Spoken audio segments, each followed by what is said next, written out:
Here we are in week 3 of our program, our small group program, strengthening our core.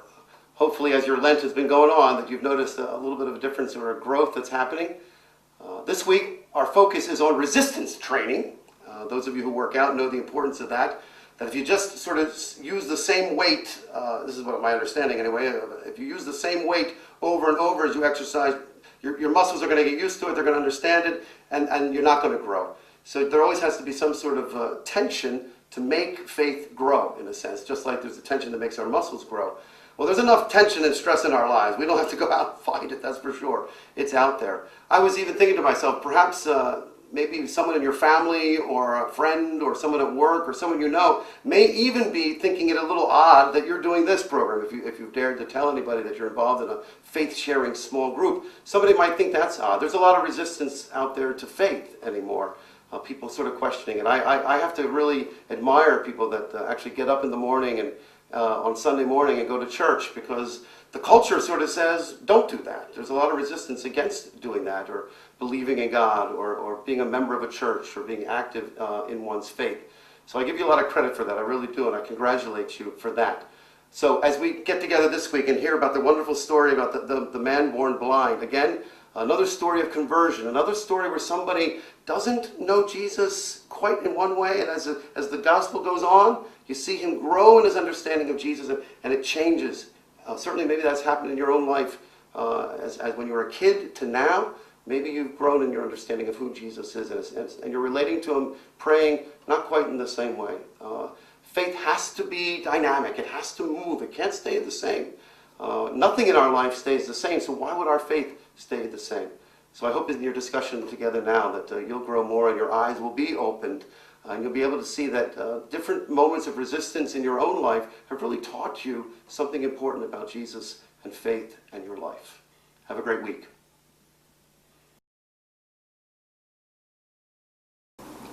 My name is Tammy, and this is my husband Joel. The gospel this week is about the blind man who is given sight by Jesus. Joel and I come to our faith through different paths. I'm a cradle Catholic and Joel is a recent convert. Joel and I have experienced tensions in our faith, pushes and pulls, that have challenged us, and we've experienced those differently. Mine have been more internal, and Joel has experienced those externally. And I listened to the story this week of Jesus giving the blind man sight, and I relate directly to that story, having been raised in the Jewish faith before my conversion to Catholicism. And the story takes me back literally 2,000 years ago, and I picture myself back in time, at a time when there was no other belief other than Judaism. So it was a foreign belief for someone to believe in Jesus, especially for the Jews of that day. And I relate to that story because of my own upbringing, and because that's what I was taught my entire life. That Jesus was a prophet, that he was not the Messiah, he was not the Son of God, and you really didn't discuss it in a Jewish family other than that. It just was not something that was raised. Jesus opened my spiritual eyes by literally, I feel, communicating with me. And he touched me in such a way that I knew that eventually I was going to be converting to Christianity, and specifically Catholicism. The external tensions with respect to my conversion and my life's journey have been very similar to the blind man's story. Similar to the blind man who was brought before the Pharisees and scribes, and who was questioned with respect to his belief that it was Jesus who cured him. Similar to the parents of the blind man being questioned, and the parents not wanting to jeopardize their own situation with respect to the Jewish community, and therefore basically putting everything on their son with respect to the fact that he was an adult and could speak for himself. It was a very difficult decision for me to make.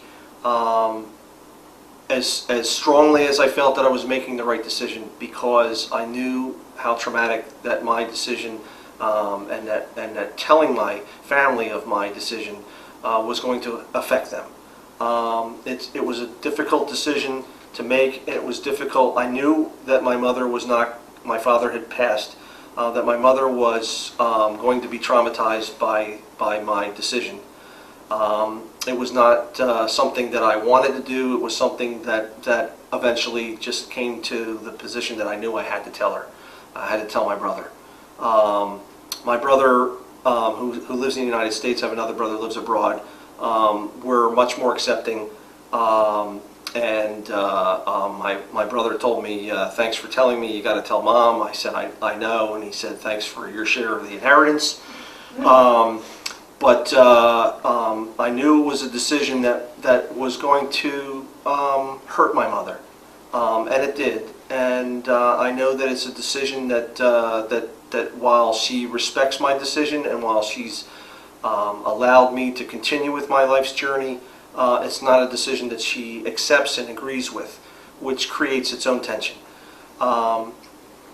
I, however, feel that Jesus talked to me and that he touched my heart, and that there was a reason why I, as a former Jew, was meant to convert to Christianity. Why Catholicism, I didn't know at the time. When I met Tammy, obviously I knew that she was a devout Catholic, and I started attending church. And the more I attended church, the more I listened, and the more I listened, the more I would hear readings from the Old Testament. And it was that connection with the Old Testament that really brought home the flow for me from Judaism to Christianity, and more specifically to Catholicism, because Catholicism, much like Judaism, is rich with tradition and culture and custom, and it feels like the natural flow. So while there were those external pressures, my wife continues to discuss with me internal pressures that she feels with respect to Christianity. And having been raised a Catholic and raised in the faith, I still experience questions and concerns, worries. And one of the things that has helped me tremendously with those things and helped me to grow is the experience of Joel going through the program that he went through, the RCIA program here at church, to teach him about the faith. And he would come home and we would talk each night about the things that he learned, and that would deepen my understanding of something that I grew up with and came to know more deeply. One of the things that I love about the gospel reading is that the blind man was blind not because of anything that his parents had done or that he had done, but because the love of God was to be revealed through the blindness. And I believe that through my own blindness, through my own questions and concerns and doubts, and as we grow, the love of God is revealed through that, and the grace of God is revealed. And it's something that enriches our life together and hopefully enriches the life of our children as well.